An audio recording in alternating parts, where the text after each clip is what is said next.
Sixth story. The Lap Woman and the Finn Woman.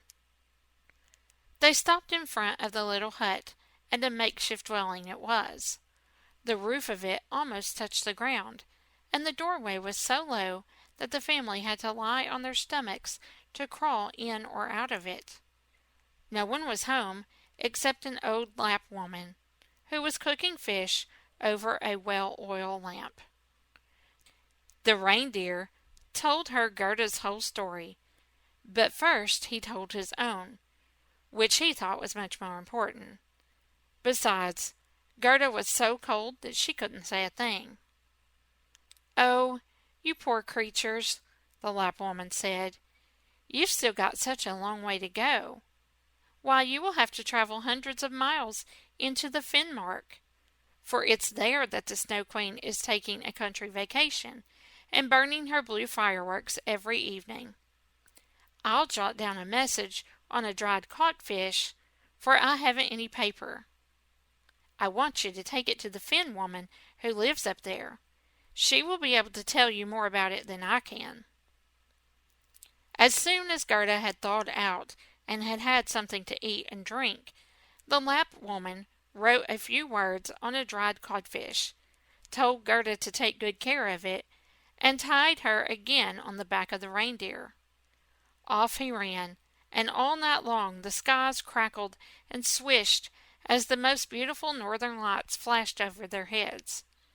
At last they came to the Finnmark, and knocked at the Finn woman's chimney, for she hadn't a sign of a door. It was so hot inside that the Finn woman went about almost naked. She was small and terribly dowdy, but she at once helped little Gerda off with her mittens and boots, and loosened her clothes. Otherwise the heat would have wilted her. Then the woman put a piece of ice on the reindeer's head, and read what was written on the codfish.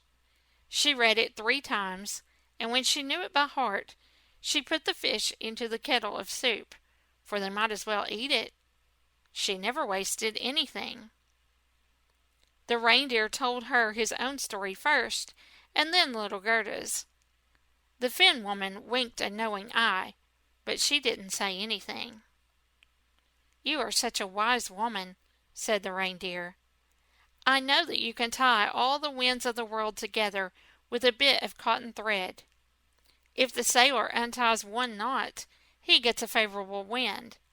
If he unties another, he gets a stiff gale, while if he unties a third and the fourth knots, such a tempest rages that it flattens the trees in the forest.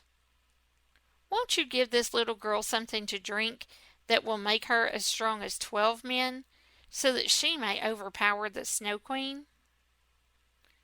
12 men strong, the Finn woman sniffed. Much good that would be. She went to the shelf, took down a big rolled-up skin, and unrolled it. On this skin, strange characters were written, and the Finn woman read them until the sweat rolled down her forehead. The reindeer again begged to help Gerda, and little Gerda looked at her with such tearful, imploring eyes that the woman began winking again.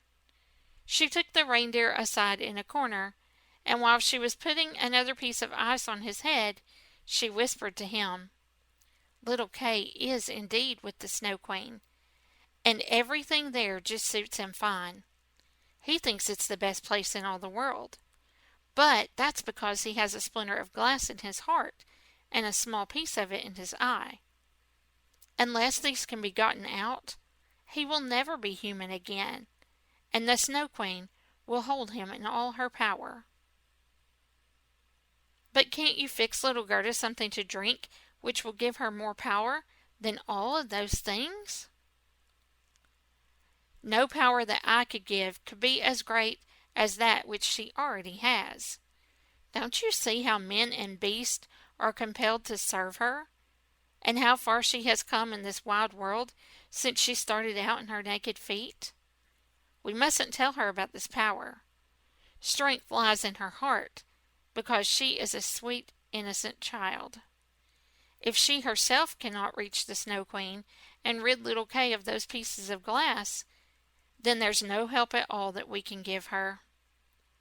The Snow Queen's garden lies about 8 miles from here. You may carry the little girl there and put her down by the big bush covered with red berries that grow on the snow. Then don't you stand there gossiping, but hurry to get back here." The Finn woman lifted Gerda onto the reindeer, and he galloped away as fast as he could.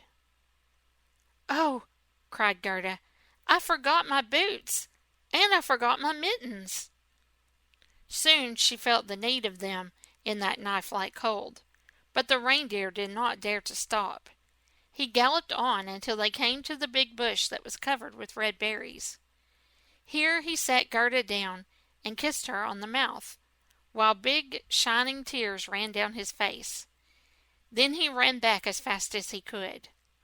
Little Gerda stood there, without boots and without mittens, right in the middle of icy Finnmark. She ran as fast as ever she could.